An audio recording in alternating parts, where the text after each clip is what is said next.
अभिवादन स्वीकार करें, मैं उदय पठानिया। यूजीसी एक्ट, इस पर कोई भी पॉलिटिकल दल जो है वो रिजेक्ट करने के लिए तैयार नहीं है।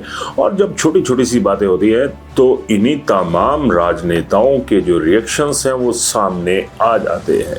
लेकिन अब ऐसा क्या हुआ कि यूजीसी एक्ट पर पूरा हिंदुस्तान अपनी आवाज बुलंद कर रहा है, और क्या मजाल एक भी नेता इस पर रिएक्शन दे जाए। पिछले कल अनुराग सिंह ठाकुर ने, जो नेटफ्लिक्स पर एक फिल्म आने वाली थी, उसको उनका बयान सामने आ गया। और ये अनुराग सिंह ठाकुर वही हैं जिन्हें एटलीस्ट हिमाचल के साथ साथ जो पूरा देश है उसका युवा पसंद करता है। ये अलग बात है कि इन दिनों अलग अलग वजहों से, चाहे वो विदेशी बेट्स हो या कुछ और हो, उन मसलों की वजह से वो चर्चा में आ जा रहे हैं। लेकिन जो आम समाज है, जिसकी जो आवाज़ है, उसे लग रहा है कि हमारी जो आवाज़ है उसके साथ देने के लिए कोई आवाज़ सामने नहीं उठ रही है। और पिछले कल अनुराग ठाकुर ने ट्वीट किया, और उस ट्वीट का लबोलबाब कुछ ऐसा था। और ये ट्वीट जो है वो घूसखोर पंडित इस फिल्म पर आया था। इसमें अनुराग सिंह ठाकुर लिखते हैं कि भारतीय जनता पार्टी वो मोदी सरकार समाज के सभी वर्गों का हार्दिक सम्मान करती है। वह हर समाज की गरिमा व शुचिता के सम्मान की प्रबल पैरोकार है। समाज के किसी भी वर्ग को नीचा दिखाने और उसकी छवि खराब करने की कोशिश हमें कतई अस्वीकार्य है। केंद्र सरकार द्वारा नेटफ्लिक्स पर विवादित घूसखोर पंडित फिल्म का टीजर और इससे जुड़े सभी कंटेंट्स को हटाने का आदेश स्वागत योग्य एवं सराहनीय है। ब्राह्मण समाज सहित किसी भी अन्य समाज के खिलाफ दुर्भावना से भरी किसी भी कृत्य की हम निंदा करते हैं। वो सर समाज के सम्मान को सुरक्षित रखने के लिए मोदी सरकार प्रतिबद्ध है। ये ट्वीट आया और केंद्र सरकार का जिक्र भी आ गया कि उन्होंने रोक लगा दी। अब सवाल ये है कि जो रील थी, जिसमें ये कहा जाता है, किसी भी फिल्म से पहले ये लिखा जाता है कि ये तमाम जो दृश्य या जो कहानी है वो पूरी तरह से कल्पना पर आधारित है और इसका हकीकत के साथ कोई लेना देना नहीं है। और रील पर तो रिएक्शन आ गया, लेकिन रियलिटी पर जो है इस वक्त सोसाइटी की, उस रियलिटी पर कोई रिएक्शन नहीं आ रहा है। और इस मुद्दे पर अगर हिमाचल की ही बात करें तो तमाम नेता जो हैं, चाहे वो किसी भी वर्ग विशेष के हैं, वो चुप्पी साधे हुए हैं। क्या मजाल अगर किसी ने कुछ बोल दिया हो। और जब ये चीज़ ट्वीट था घूसखोर पंडित फिल्म के साथ जुड़ा हुआ, लेकिन जो मैसेज था इसके नीचे लोगों ने जो रिप्लाई दिए वो बहुत ही, अगर ये कहूँ कि चेताने वाले थे तो कोई गलत बात नहीं होगी, क्योंकि इसमें लोगों ने सरकारों की आंखें खोलने की कोशिश की है और बहुत कुछ ऐसा कहा है जिस पर चिंतन करना अवश्य हो जाता है। क्योंकि समाज इस वक्त इस मुद्दे पर, यूजीसी एक्ट पर चिंताग्रस्त है। तो देखिए जरा लोग नीचे क्या लिख रहे हैं। पहला कमेंट देखिए, ओम शर्मा है, उन्होंने यूजीसी रोल बैक का जिक्र किया है और एक उल्हाना भी दिया है शर्मा जी ने यहाँ पे। वो लिखते हैं कि जिंदगी भर भाजपा समर्थक होने का ये मेडल मिला हमारे बच्चों के लिए। यूजीसी एक्ट यानी उल्टी गिनती चालू, मेरी भूल कमल का फूल। यानी ये जो कोई भी ओम शर्मा है ये भाजपा के समर्थक रहे हैं और अब इन्हें ये अच्छा नहीं लगा है। इसी तरह से कुछ और कमेंट्स भी हैं जो इन नेताओं को समझना चाहिए कि वो कम्प्लीमेंट्स नहीं है, कमेंट है हर हाल में। सुधीर मिश्रा जी हैं, वो लिखते हैं कि विद्यार्थी की एक ही पहचान कलम, किताब और हिंदुस्तान, इनकी एकता को मत जोड़ो, शिक्षा को रोजगार से जोड़ो। एक और हैं दुर्गेश त्रिपाठी, वो लिखते हैं कि यूजीसी पर बोलिए सांसद जी। एक बब्बू सिंह है, वो लिखते हैं यूजीसी पर सर 2 शब्द आपका पूरे देश का युवा सुनना चाहता है और इस बजट में सामान्य श्रेणी के उत्थान पर क्या किया गया है। एक और हैं, कोई शर्मा जी नाम से यूजर हैं, वो लिखते हैं अनुराग सिंह ठाकुर, तो फिर वो यूजीसी वाला ड्रामा क्या था। और हैरानगी की बात है कि इनके इस कमेंट पर 20 रिएक्शन आ चुके हैं। और एक और है हिमांशु त्रिवेदी, वो लिख रहे हैं कि भाजपा के बुरे दिन जल्द ही यूपी में दिखेंगे।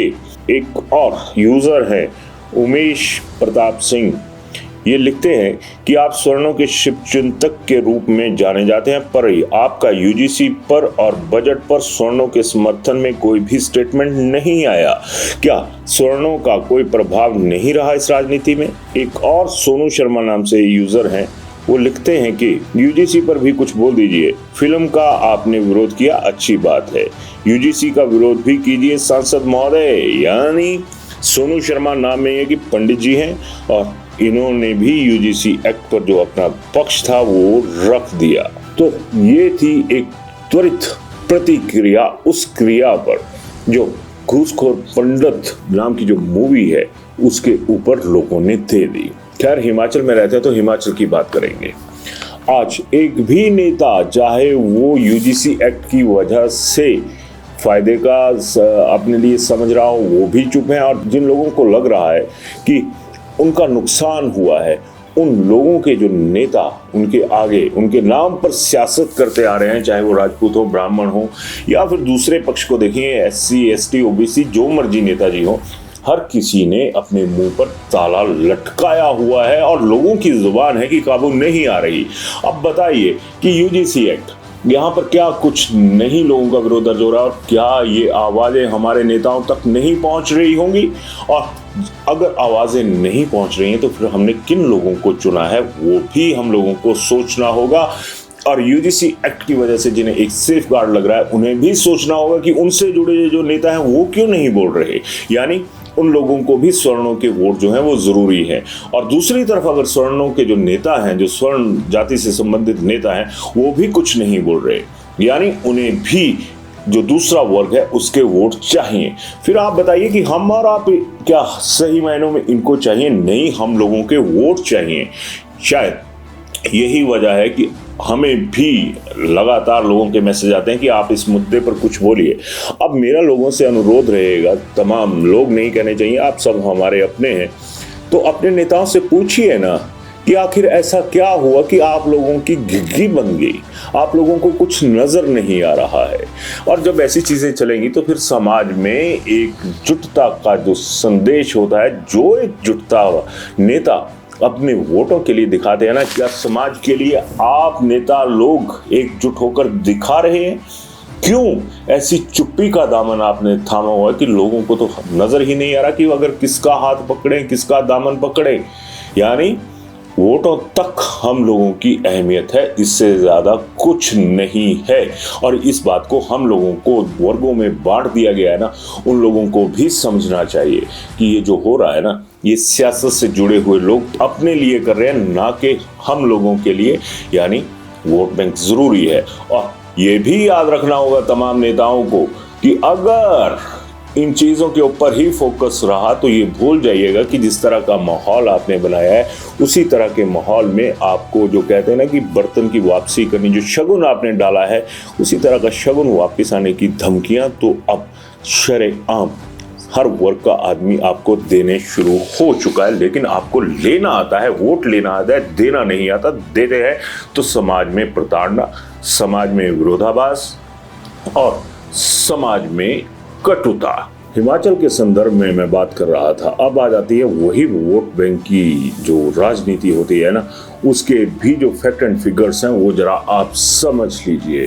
Cast composition and voting trends, अभी इस मुद्दे पर बात करेंगे, क्योंकि caste composition of Himachal Pradesh based upon the population share not vote percentage किस तरह से आता है। तो आप देखिए कि शेड्यूल कास्ट का जो हिस्सेदारी है वो 25% है, ओबीसी यानी अदर बैकवर्ड क्लासेस का जो हिस्सेदारी है वो 13.5% है, शेड्यूल ट्राइब उनका 5.7% है, और दूसरी तरफ जो जनरल और अपर कास्ट के आते हैं जिसमें राजपूत, ब्राह्मण, अदर्स आ जाते हैं, उनका जो हिस्सेदारी है वो 50 से 51% जो है वो तमाम इनकी बनती है।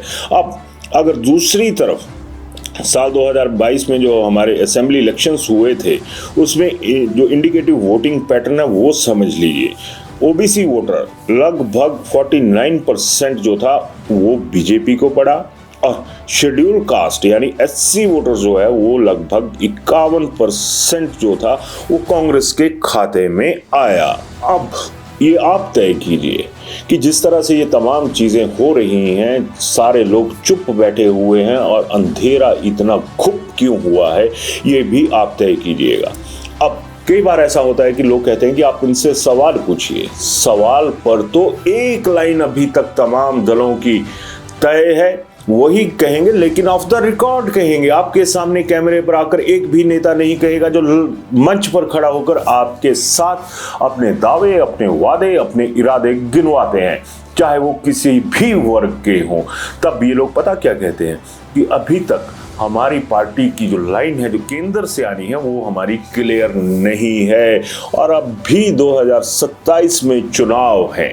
यही नेता तमाम दलों के, तमाम वर्गों के, तब ये पार्टी लाइन नहीं देखते हैं, तब तो बगावत भी कर देते हैं। जब अपने हितों की बात आती है, जब अपनी सियासत की विरासत को इन लोगों ने बचा के रखना होता है, तो ये लोग बगावत भी कर देते हैं। और हर वर्ग का नेता जो है ना, वो बगावत करता हुआ नजर आएगा। उसमें ओबीसी, एससी, एसटी, जनरल, ब्राह्मण, राजपूत, तमाम दलों के नेता बगावत कर देते हैं। क्या इन लोगों ने अभी तक ये याद नहीं आया कि जब हमारे ऊपर बनती है तो क्या होता है? आज तमाम वर्गों के नेता जो हैं वो अपने वर्गों के लिए ही चुप बैठे हुए हैं। फिर बताइए आप किस वर्ग का हिस्सा है? आप लोग तो किस्से हैं।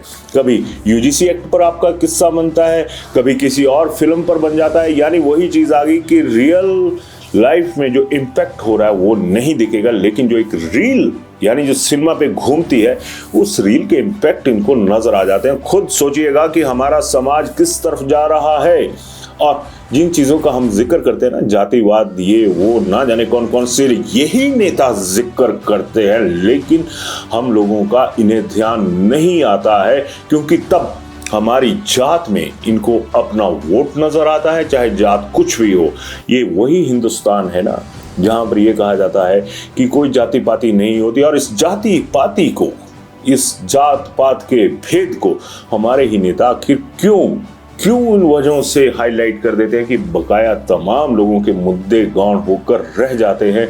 और सदन के भीतर, चाहे लोकसभा का हो, विधानसभा का हो, राज्यसभा का हो, हर सदन में रुदन होता है। और वो रुदन आम आदमी के लिए नहीं, वो रुदन इनकी सियासत के लिए होता है। आज की डेट में भी आप देख लीजिए कि लोकसभा में क्या हो रहा है, राज्यसभा में क्या हो रहा है। यहाँ तक कह दिया जा रहा है कि वहाँ पर माननीय प्रधानमंत्री जी को खतरा था, तो उस माननीय स्पीकर महोदय ने उन्हें आने के लिए मना कर दिया। अब संसद में भी खतरे आने शुरू हो गए, वो नजर आ जाते हैं तमाम लोगों को, लेकिन जो समाज पर खतरा मंडरा रहा है वो किसी को नजर नहीं आता। तो मेरी भी आपसे एक गुजारिश रहेगी कि जात पात मत कीजिएगा, मानवता पर चलिएगा। जो इंसानियत होती है, जो इंसान होता है, उसके ऊपर अपना पक्ष रखिएगा।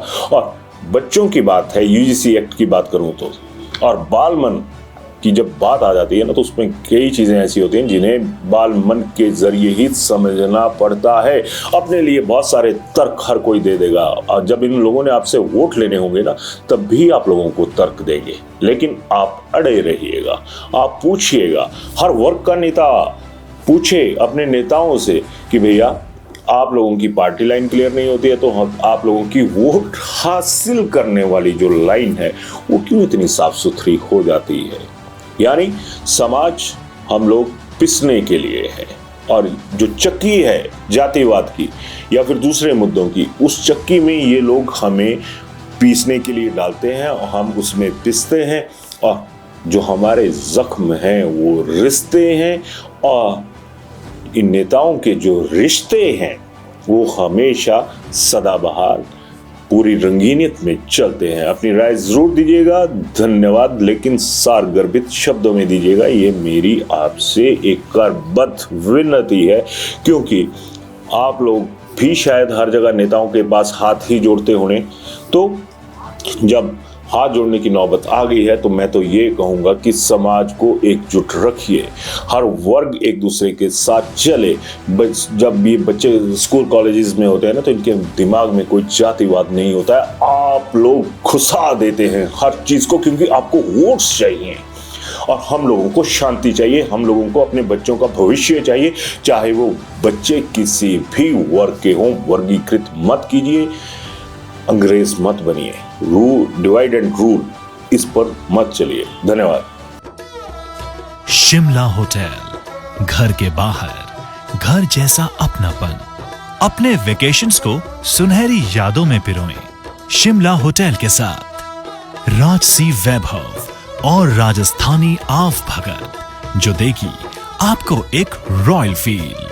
हिमाचल वासियों के लिए जयपुर में ठहरने का अपना hotel Shimla hotel. Heritage above 1, हवा महल रोड, चांदी की टकसाल, जयपुर।